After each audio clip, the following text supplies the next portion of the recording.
200 টকা পাই আছিলে তেওঁলোকৰ বৃদ্ধ পেঞ্চন আমি আৰু 950 টকাকৈ বঢ়াই দিছো যাতে তেওঁলোকে অৰুণোদয়ৰ সমান বৃদ্ধ পেঞ্চন পাব পাৰে। নমস্কাৰ, প্ৰথমতে সকলোকে ডিজি ইনফো আসাম চেনেললৈ স্বাগতম জনাই আজি আপোনালোকক জনাব বিচাৰিছোঁ যে কেবিনেটৰ আজি এশ সংখ্যক যি কেবিনেট মিটিং গৈছে এই কেবিনেটত আজি যি ডাঙৰ সিদ্ধান্ত গ্ৰহণ কৰিছে অসম চৰকাৰে। কেবিনেটত অসম চৰকাৰে 53টাকৈ ডাঙৰ ঘোষণা কৰিছে। এই 53টা ঘোষণাৰ ভিতৰত মূল বিষয়সমূহ কি ঘোষণা কৰিছে আজি মই আপোনালোকৰ এই ভিডিঅ'টোতে জনাম।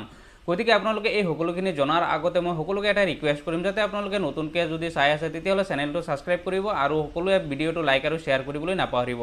আৰু যদি ফেচবুক পেজতো চাই আছে তেতিয়াহ'লে আপোনালোকে ফেচবুক পেজটো আপোনালোকে ফ'ল' কৰিব। এতিয়া চাওক, প্ৰথমতে আজি এশ সংখ্যক কেবিনেট মিটিং হৈছে। এই এশ সংখ্যক কেবিনেটত মুখ্যমন্ত্ৰী হিমন্ত বিশ্ব শৰ্মাই ডাঙৰীয়াই বৃহৎ কিছুমান ঘোষণা কৰিছে। বৃহৎ ডাঙৰ ঘোষণা কৰিছে। অসমসকল আছে এই ৰাজ্যৰ মহিলাসকলৰ কাৰণে এটা ডাঙৰ ঘোষণা কৰিছে। তাৰ লগতে যি শিক্ষকসকল আছে তাৰ লগতে যি